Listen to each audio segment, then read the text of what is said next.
Lieutenant Emma Hayes stood at rigid attention in Colonel Harrison's office. Her flight suit pressed perfection, despite the frustration burning like jet fuel behind her composed expression. The morning sun streamed through reinforced windows, casting harsh shadows across the Spartan room lined with commendations and aerial photographs of successful missions. Missions she'd never be allowed to fly. The colonel's words still echoed in the sterile air. "You're grounded until you're ready for real operations, Hayes. This isn't flight school anymore.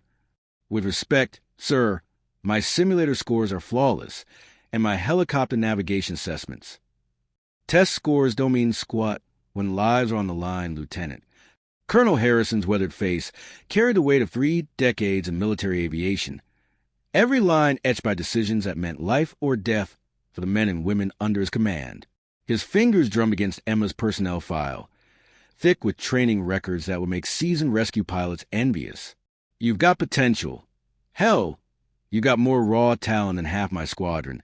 But potential doesn't rescue downed pilots in hostile territory. Captain Rodriguez and Major Thompson have actual combat experience. Blood on their hands, sand in their boots. They'll handle the critical missions." Emma's jaw muscles tightened imperceptibly, the only outward sign of her internal storm. Through the office window, she watched Rodriguez and Thompson swagger across the tarmac toward their HH-60 Pave Hawks, their confidence radiating like heat shimmer off hot asphalt. During squadron briefings, they'd made their position crystal clear through carefully professional language that somehow managed to dismiss her completely. Rodriguez had a particular talent for asking technical questions during her presentations. Not to learn, but a probe for weaknesses that would justify their shared assumption that she was a diversity checkbox rather than operational necessity. The dismissal cut deeper than any direct insult ever could. In the military's hierarchy of respect, being ignored was worse than being challenged. At least challengers acknowledge your existence as a potential threat. Before we continue this incredible story, tell us in the comments where you're watching from. Don't forget to follow our channel and hit that like button if stories like this inspire you. And if you or anyone in your family has served in the military, we'd love to hear about it in the comments below. Your stories matter to us. You will continue simulator training and administrative duties, Harrison continued, shuffling through her files with the practiced efficiency of someone who delivered similar news countless times before. His tone softened slightly, not with pity, but with a genuine regret of a commander who recognized wasted potential. "Maybe in 6 months, we'll consider you for reconnaissance flights. Low-risk stuff, border patrols, supply runs, weather observation missions." He dismissed her with a gesture that somehow managed to be both respectful and completely deflating, the kind of polite professional courtesy that felt worse than a slap. Emma saluted with parade ground precision and executed a flawless about-face, but not before catching the colonel's muttered comment to his aide. Shame to waste a perfectly good pilot on paperwork, but better safe than sorry with the young ones. The words followed her like rotor wash as she walked through the hangar bay. Her mind wandered to the worn photograph tucked in her wallet, her grandfather standing beside his rescue helicopter in Vietnam, the distinguished flying cross gleaming against his weather flight suit. Captain James Hayes, who'd flown 87 combat rescue missions and brought home pilots that other squadrons had written off as lost causes. The irony wasn't lost on her. 3 generations of Hayes pilots, and she was the first to be grounded for being too inexperienced to trust with real missions. But Colonel Harrison didn't know about the summer she'd spent flying emergency medical helicopters through mountain passes that would give seasoned pilots nightmares, or the countless nights she'd practiced precision landings in conditions that violated every safety protocol in the book. He didn't know that fear had never been her problem. Recklessness had never been her weakness. If anything, her problem was the opposite. She calculated risks with mathematical precision and found solutions where others saw only problems. 3 weeks into her administrative exile, Emma had memorized every weather pattern over the Hindu Kush Mountains and could recite supply manifests in her sleep. The squadron treated her with the kind of polite professionalism reserved for necessary furniture, acknowledging her presence in briefings while directing all operational questions to the real pilots. She absorbed every tactical discussion like a sponge, studied every mission debrief with forensic attention to detail, and quietly corrected navigation errors and reports that would never bear her signature. Her days began at 0500 hours with physical training that she attacked with the intensity of someone trying to prove a point to an audience that wasn't watching. While Rodriguez and Thompson prepared for actual rescue missions, Emma ran extra miles, performed extra push-ups, and spent extra hours in the helicopter simulator perfecting low-altitude maneuvers she might never use in combat. The flight simulators became her sanctuary, where the weight of professional dismissal could be translated into something measurable.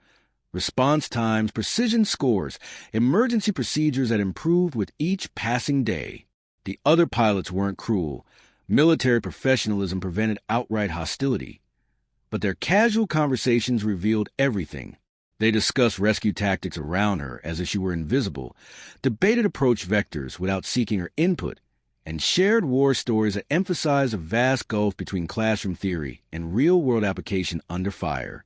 Major Thompson had a particular habit of starting sentences with, "You'll understand when you get some actual flight time in hostile territory," delivered with a patronizing smile of someone explaining basic arithmetic to a child. Emma's workspace in the operations center became a fortress of competence.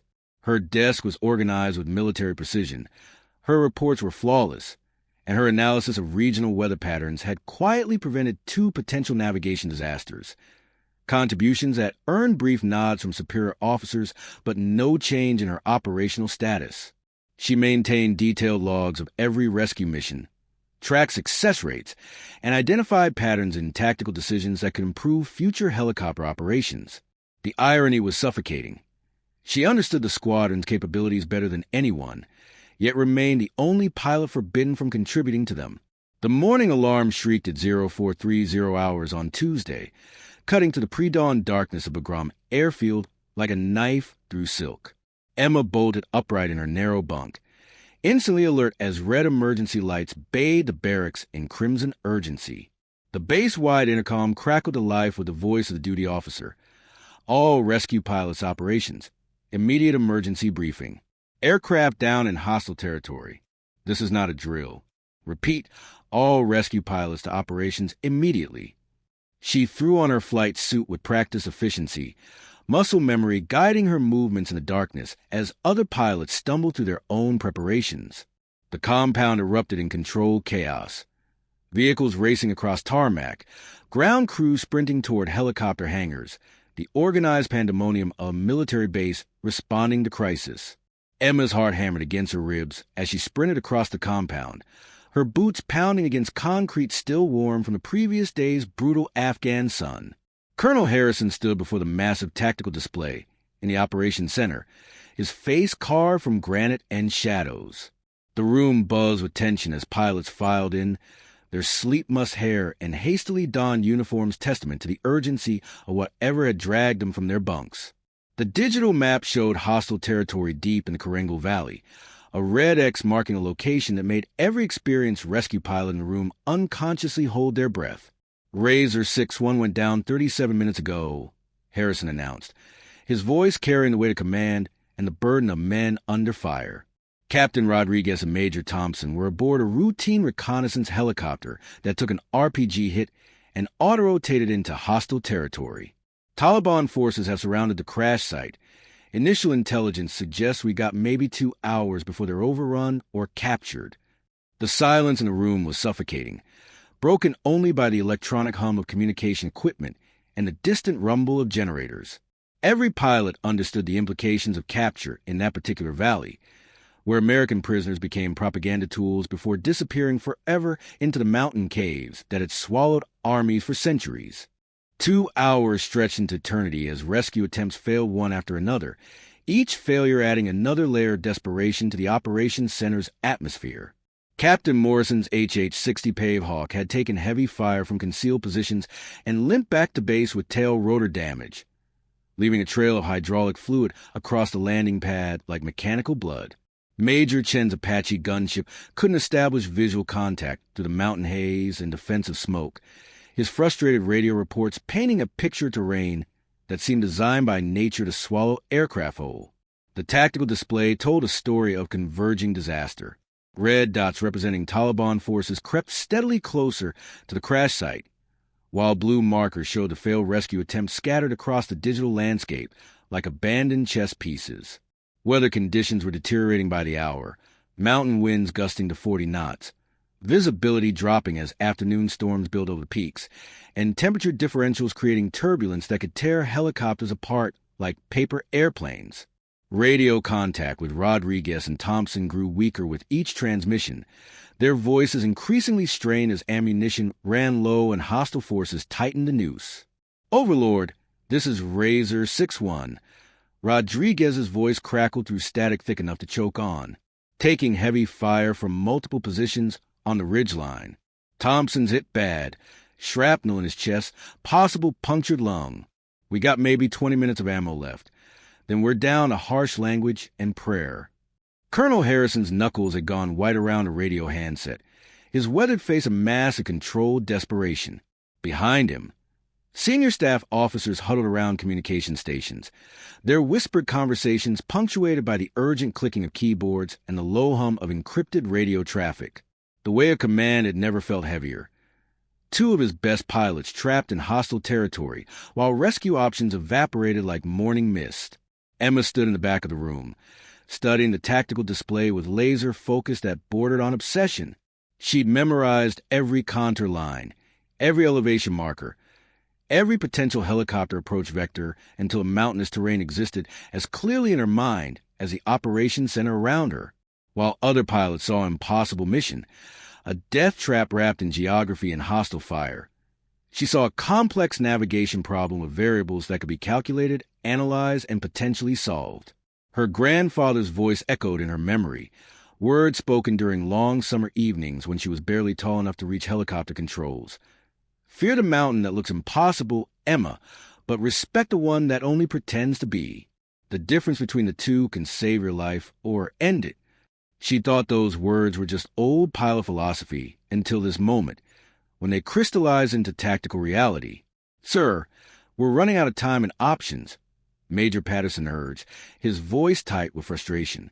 As the squadron's most senior rescue pilot, he'd led helicopter missions in Afghanistan, Iraq, and classified operations that existed only in redacted files. "Maybe we should consider calling in artillery support. Create a diversion while we extract." Harrison's response cut through suggestion like a blade. "Negative. Too much risk of friendly fire with Rodriguez and Thompson pinned down in that valley. We need surgical precision, not a sledgehammer approach." The colonel's eyes swept the room, desperately searching for alternatives that didn't exist in any tactical manual.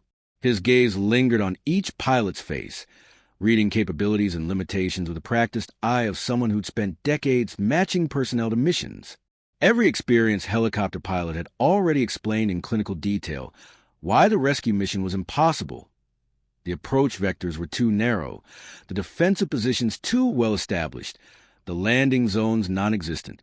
Emma cleared her throat and stepped forward, her voice steady despite the adrenaline coursing through her veins like liquid lightning. "Colonel, I've been analyzing the thermal patterns in that valley. There's a window, maybe 5 minutes during the afternoon thermal cycle, when the mountain creates an updraft corridor along the northeast face that could mask helicopter rotor noise." Harrison turned toward Emma with an expression that mixed desperation and skepticism in equal measure. "Hayes, I've already told you this isn't a time for theoretical navigation exercises. We need combat-tested pilots for a mission this dangerous." But even as the words left his mouth, another transmission crackled through the static. "Overlord, this is Razor 6-1. We're down to our last 2 magazines. Thompson's breathing is getting shallow. Punctured lung is getting worse. If someone's coming, it needs to be now, or we're writing our own obituaries." The operations center fell silent, except for the electronic hum of equipment and the distant thrum of helicopter rotors from the flight line. Emma pressed forward, her voice gaining strength as tactical certainty overrode military hierarchy. "Sir, if you approach from the northeast using nap-of-the-earth flight profile, following the river valley and using the thermal corridor to mask rotor noise, you could reach the crash site. The Taliban positions are focused on traditional helicopter approach vectors. They won't expect aircraft hugging the terrain from that direction." Major Patterson shook his head grimly, his weathered hands gesturing at the tactical display. "Hayes, that approach would require flying a helicopter through terrain that violates every safety protocol we have. You'd be threading between mountain walls with rotor clearance measured in feet, not yards, while taking fire from elevated positions. The landing zone is barely large enough for emergency auto-rotation, let alone a controlled extraction under fire. The thermal mathematics work, Emma insisted, stepping closer to the display with growing confidence. I've calculated the wind patterns, the temperature differentials, the updraft timing that creates natural noise masking. There's a 5-minute window when mountain acoustics work in our favor, but it requires precision helicopter flying that most pilots would consider beyond acceptable risk parameters. Her words hung in the air like a challenge, and she could feel the weight of skeptical stares from every experienced pilot in the room. Colonel Harrison studied her face with the intensity of someone trying to read classified documents in dim light. Hayes, even if your calculations are correct, and that's a significant if, we're talking about the most dangerous helicopter rescue mission I've seen in 30 years of military aviation. This isn't a flight simulator where you can reset if rotor wash throws you into a mountain wall. His voice carried the burden of command decisions that had sent young pilots home in flag-draped coffins. But before Emma could respond, the radio crackled with increasing urgency. Overlord, we got movement on all sides now.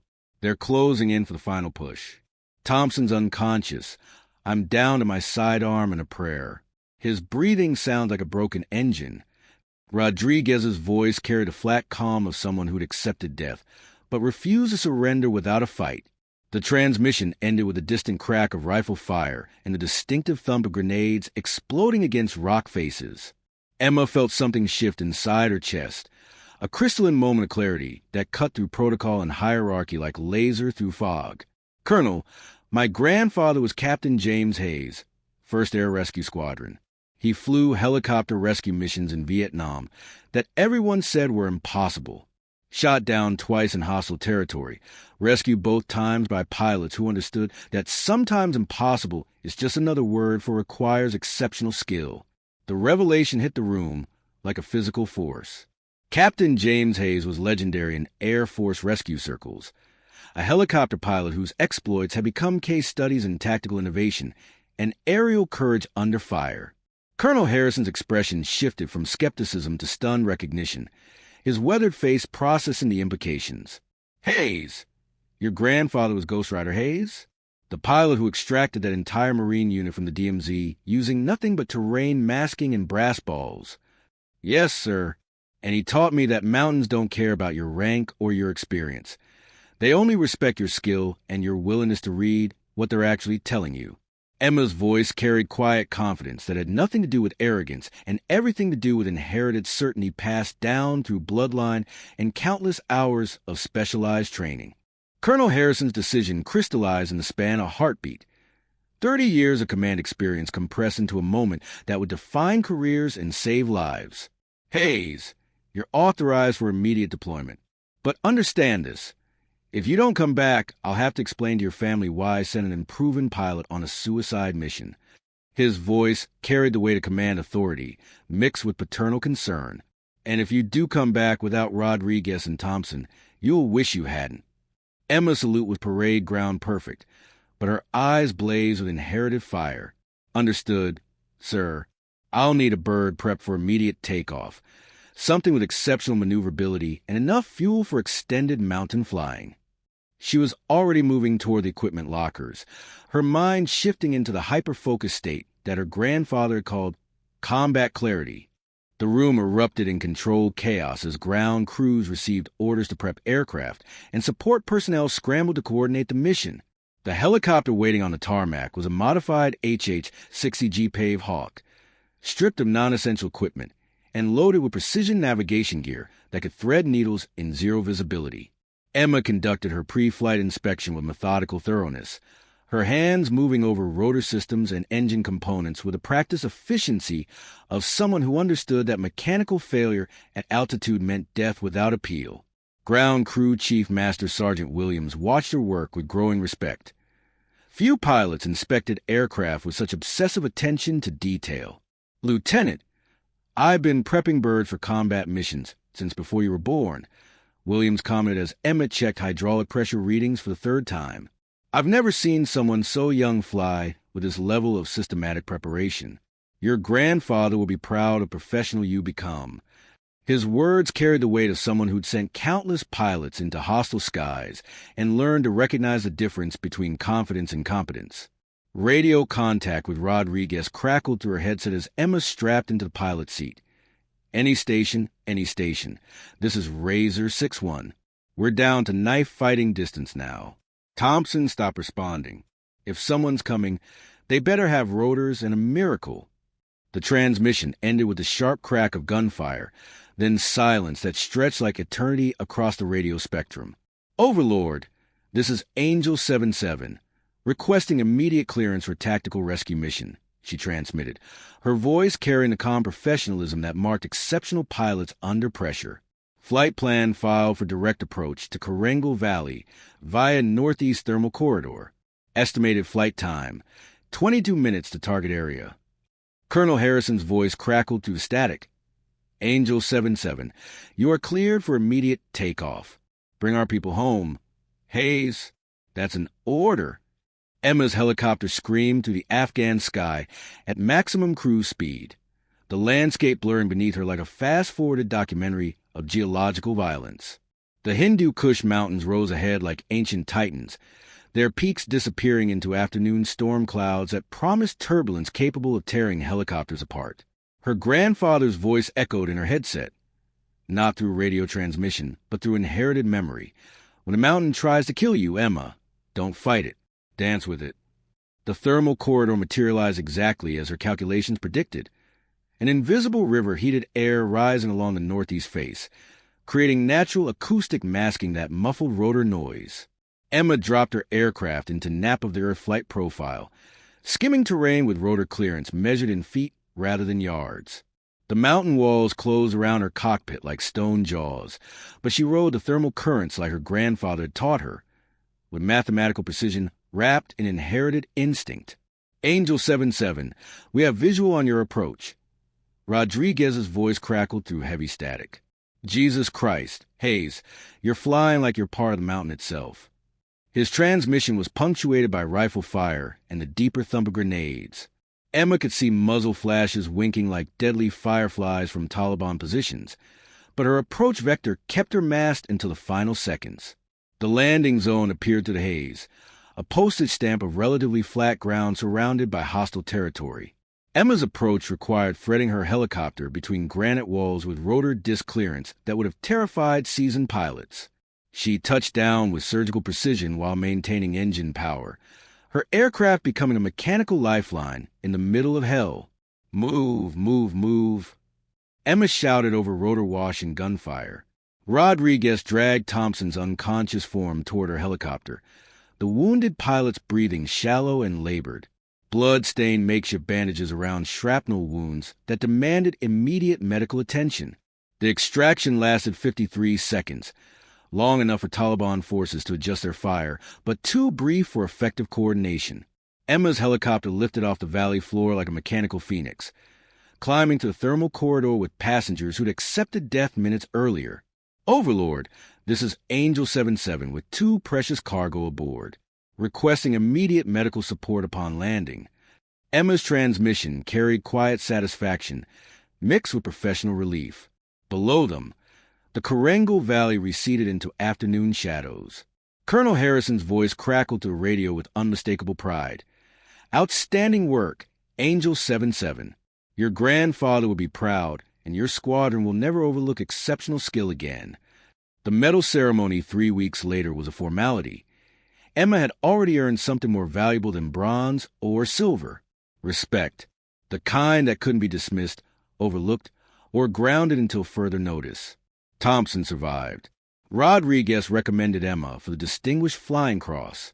And Colonel Harrison never again confused inexperience with incompetence.